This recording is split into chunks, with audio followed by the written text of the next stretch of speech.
Today's lesson is about suicide awareness and prevention. Your objective is to be able to identify some warning signs and risk factors of suicide in order to establish safe practices for dealing with somebody who is suicidal through the use of effective communication skills.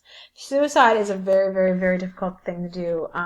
Talk about virtually like this, and I wish I was able to be in the classroom with you and spend a little bit more time on this than what is allotted in that I'm allowed to actually do through online learning. So at any point, if you need to reach out to me or to guidance, I know Miss Markey, nope, you don't have Miss Markey, you have Mr. Logue, knows that we're talking about this today, so please feel free to reach out to he or I if you have any questions. There's also several resources in this lesson that you could reach out to too. If you know somebody who's suicidal, or you're worried about somebody, or that if you yourself have had some feelings that are going to be discussed today in class.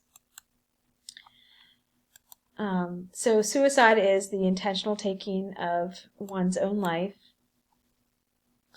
Some facts about suicide is that it's completely preventable. It's preventable in that if we are well educated and really know the warning signs and we pay attention to people around us and able to identify some of these warning signs, we actually can help people and help prevent this from happening.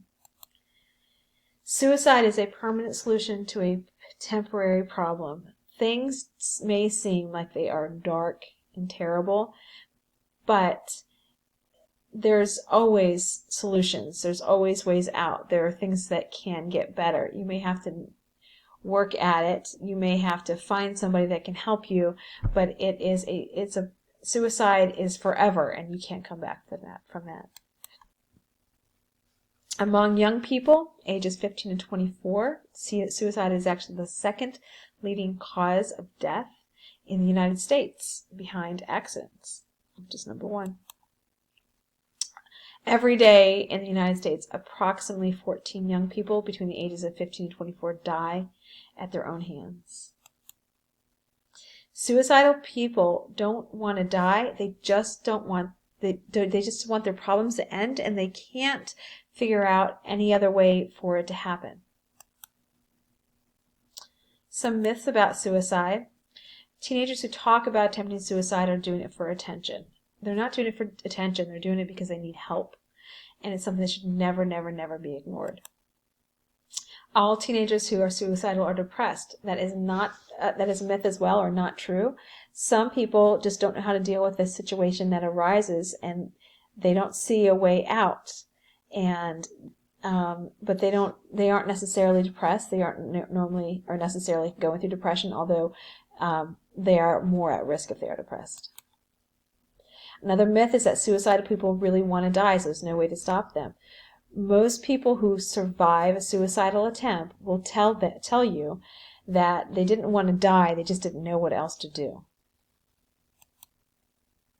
Talking about suicide will cause a student to attempt suicide. It's actually the opposite. That's why we talk about it. We talk about it in 6th grade, 7th grade, and 8th grade, and you'll talk about it in 9th grade.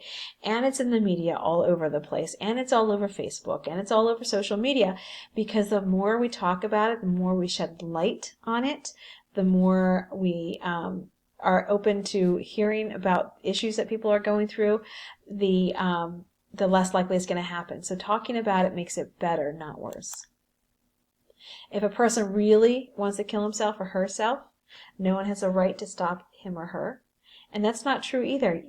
We have the responsibility as human beings to help each other out. Once a person is suicidal, they are suicidal forever. That's another myth. So they may be going through a rough time, but if they get the help that they need, it doesn't mean that they're going to be suicidal forever. But if they don't get the help that they need, they may struggle with suicidal thoughts until they actually do get help. Improvement following a suicidal crisis means that the suicide risk is over. What that means is somebody tries to commit suicide, and then maybe they go to the hospital a little bit. They come home and they seem like they're doing so much better. You're not out of the woods. It's not like you can be like, oh, okay, they're perfectly fine now. It doesn't mean that the risk is over. You have to keep a really close eye on that person and make sure that they really are okay. Some risk factors include depression and other mental health conditions. Chronic pain. Chronic means ongoing pain. That could be mental pain, emotional pain, or even physical pain. Previous attempted suicides, a family history of suicide, family violence, or substance abuse. Some warning signs of suicide include trouble coping with recent loss, death, divorce, moving, or even breakups, experience with a traumatic event. Another warning sign is making final arrangements. If somebody is saying goodbye and giving away their prized possessions, or writing a will, or writing poems of death, some of that is saying goodbye, and saying goodbye is a definite warning sign. Focusing on death, sudden changes in personality, attitude, and appearance, withdrawal from friends and family, and communicating their intentions verbally or non-verbally, like in writing or in songs or in poems. So what can we do to help? You're going to watch the Wellcast video to see how to help, but before we do that, let's stop for a minute. Make sure that you can hear me on Teams, and let's have a conversation about this.